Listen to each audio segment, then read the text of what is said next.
ஆண்டவரும் அருமை ரட்சகரமாக இருக்கிற இயேசு கிறிஸ்துவின் இனிய நாமத்தினாலே மற்றும் நல்ல காலை பொழுதிலே உங்களை சந்திப்பதிலே நான் அதிகமாக மகிழ்ச்சி அடைகிறேன். இந்த நாள் முழுவதுமாக நீங்கள் செய்கிற எல்லா காரியத்திலேயும் கர்த்தருடைய கரம் உங்களோடு கூட இருந்து உங்களை நடத்துவதாக. கர்த்தர் நம்மோடு கூட இருக்கிறார்.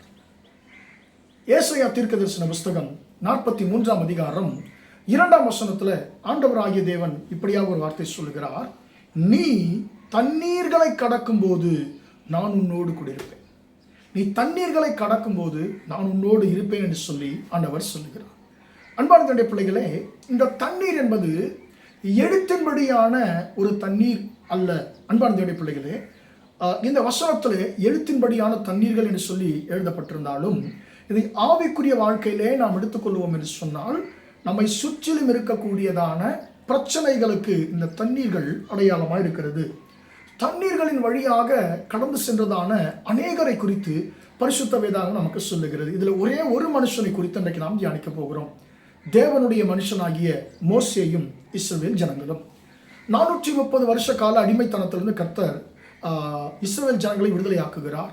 அங்கே 10 வாதைகளை ஆண்டவர் அனுப்பி தன்னுடைய வல்லமை நிரூபித்து மோசேயை கொண்டு கர்த்தர் தம்முடைய பலத்த கையினாலே எகிப்தின் அடிமைத்தனத்திலிருந்து இஸ்ரவேல் ஜனங்களை விடுதலையாக்குகிறார். எல்லோரும் நம்முடைய தேவன் இப்படிப்பட்டவரா, நம்முடைய முற்பிதாக்களின் தேவன் இப்படிப்பட்டவன்னு சொல்லி இஸ்ரவேலர்கள் மெச்சிக்கொள்ளுகிற விதத்திலே அன்பான தேவனுடைய பிள்ளைகளே அந்த நாட்களிலே பலத்த கிரியைகள் நடந்தது. இப்போ என்ன நடக்குது? இப்பொழுதுதான் உண்மையான பிரச்சனை ஆரம்பிக்கிறது. அது என்னவென்று சொன்னால் இஸ்ரவேல் ஜனங்களுக்கு முன்பதாக உண்மையான சவால் இப்பொழுதுதான் ஆரம்பிக்கிறது. அது என்னவென்று சொன்னால் அவர்கள் முன்னேறி வருகிறார்கள். இப்பொழுது 430 வருஷம் அடிமைத்தனத்தில் விடுதலையாக்கப்பட்டு நிம்மதி பெருமூச்சு விட ஆரம்பித்த கொஞ்ச நாட்களுக்குள்ளதாக உண்மையான ஒரு மிகப்பெரிய சவால் அவர்களுக்கு முன்பதாக வந்தது. அது என்னவென்று சொன்னால் அவர்கள் முன்னேற்றத்தை தடுக்கக்கூடிய விதத்தில் செங்கடலுக்கு முன்பதாக குறுக்க வந்து நிற்கிறது. இப்பொழுது ஜனங்கள் பார்த்து பயப்படுகிறார்கள். என்ன செய்வது? இந்த செங்கடலை எப்படி நாம் இதை தாண்டி நாம் எப்படி செல்ல முடியும் என்று சொல்லி யோசித்துக் கொண்டிருக்கிறார்கள். ஆனால் ஆண்டவர் சொல்லுகிறார், நீங்கள் போங்க, நான் நடத்துவேன். எப்படி போக முடியும்? மூழ்கி செத்துருவோமே, மறித்து விடுவோமே. யோசித்துக் கொண்டிருப்பதற்குள்ளதாக முன்னிருக்கிற ஆபத்தை பார்த்தவர்கள் யோசிக்கும் பொழுது பின்னே ஒரு ஆபத்து வருகிறது.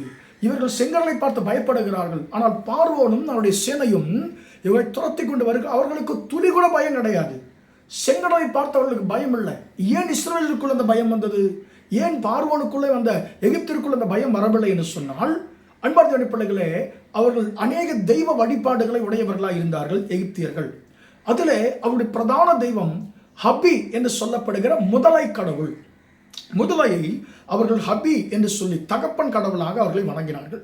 இந்த முதலை கடவுள் தண்ணீர்களின் ராஜா என்று சொல்லி கூட அவர்கள் புகழ்ந்தார்கள். கிங் ஆஃப் வாட்டர்ஸ் என்று சொல்லி இந்த முதலை கடவுளை அவர்கள் வணங்கினார்கள். எனவே இவர்கள் செங்கடல் 2ஆய் பிளந்ததை பார்த்து இவர்கள், அடடே, நம்முடைய ஹப்பி கடவுள் நமக்கு இப்பேற்பட்ட ஒரு அற்புதத்தை செய்திருக்கிறார், வாங்க போகலான்னு சொல்லி அவர்கள் துளி கூட பயப்படாமல் முன்னேறுகிறார்கள். அன்பான தேவனுடைய பிள்ளைகளே, ஒரு முதலையின் மீது எகிப்தியருக்கு இருந்ததான நம்பிக்கை ஜீவனுள்ள தேவன் மீது இஸ்ரவேலருக்கு இல்லை. அன்பான தேவனுடைய, ஏற்கனவே கர்த்தர் தம்முடைய பலத்த கையினாலே 10 வாதைகளை அந்த இடத்துல நடப்பித்து தான் இவர்களை அந்த இடத்தில் வெளியே கொண்டு வருகிறார். ஆனாலும் கர்த்தர் மீது இவர்களுக்கு நம்பிக்கை வரவில்லை. அன்பான தேவனுடைய பிள்ளைகளே, இன்னைக்கு நம்முடைய வாழ்க்கையிலே பல காரியங்களை ஆண்டவர் நமக்கு செய்தாலும் நாம் அவர் மேல நமக்கு நம்பிக்கையோ விசுவாசமோ வருவதில்லை. அன்பான தேவனுடைய, இப்பொழுது ஆண்டவர் சொல்லுகிறார், நீ உன் கோலை சமுத்திரத்தின் மேல் ஓங்கி சமுத்திரத்தை பிளந்து விடு என்று சொல்லுகிறார். அதே போல பிளக்கிறது. இஸ்ரவேல் ஜனங்கள் இப்பொழுது போகிறார்கள். ஆனாலும் எகிப்தியர்களும் பின்தொடர்ந்து வருகிறார்கள். அந்த தண்ணீர்களை குறித்து ஒருவேளை இஸ்ரவேலுக்குள்ள பயம் வந்திருக்கலாம். ஐயோ, இது திடீர்னு எப்போ புரண்டு வருமோ தெரியாதுன்னு சொல்லி நினைத்து கொண்டே தாண்டி இருப்பார்களோ தெரியாது. அன்பான தேவனுடைய பிள்ளைகளே, ஆனால் எகிப்தியருக்குள் அந்த பயமே கிடையாது. வேகமாய் பின்தொடர்ந்து வருகிறார்கள். ஆனால் அந்த தண்ணீர்களிலே ஆண்டவர் அவர்களுக்கு பாதுகாப்பை கொடுத்தார். அது இஸ்ரவேல் சேனையை எகிப்தின் சேனை ஒன்றோடு ஒன்று சேராதபடிக்கு கர்த்தருடைய மேகஸ்தம்பமானது அவர்களுக்கு முன்பாக சென்று கொண்ட மேகஸ்தம்பமானது அவர்களுக்கு பின்பாக வந்து நின்றது. தண்ணீர்களை கடக்கும் பொழுது கர்த்தர் அவர்களோடு கூட இருந்தார். அன்பான தேவனுடைய பிள்ளைகளே, பாதுகாப்பாக அந்த தண்ணீர்களை கடந்து தீரும் மட்டுமாய் கர்த்தர் அவர்களோடு கூட இருந்தார். அவர்கள் கடந்து தீர்ந்த உடனே பின்தொடர்ந்து வந்த எகிப்தியர்கள் எல்லோரையும் அந்த சமுத்திரம் திரும்பி வந்து மூடிக்கொண்டது. அவர்கள் ஒருவனும் தப்பவில்லை. அன்பான தேவனுடைய பிள்ளைகளே, கர்த்தர் சொல்லுகிறார், நீ தண்ணீர்களை கடக்கும் பொழுது நான் உன்னோடு இருப்பேன். தண்ணீர்கள் ஒரு நாளும் உன்னை மேற்கொள்ளுவதில்லை. தண்ணீர்கள் ஒரு நாளும் உன்னை மூழ்கடிப்பதில்லை. நீ சுற்றியும் உனக்கு இருக்கிறதான தண்ணீர்கள், உன்னை சுற்றிலும் இருக்கக்கூடியதான தண்ணீர்களை போன்ற பிரச்சனைகள் ஒரு நாளும் உன்னை மூழ்கடிப்பதில்லை என்று சொன்னால், நீ தண்ணீர்களை கடக்கும் பொழுது நான் உன்னோடு கூட இருப்பேன். தண்ணீர்களை காட்டிலும், அந்த கடலை காட்டிலும், அந்த கடலை உண்டாக்கின தேவனாகிய நான் பெரியவர் அல்லவா மகனே மகளே, நான் உன்னோடு இருப்பேன். நான் உன்னை மூழ்க விட மாட்டேன், உன்னை தூக்கி நிறுத்துவேன். அந்த தண்ணீர்கள் மேலே உன்னை நடத்தி கொண்டு நான் செல்லுவேன்.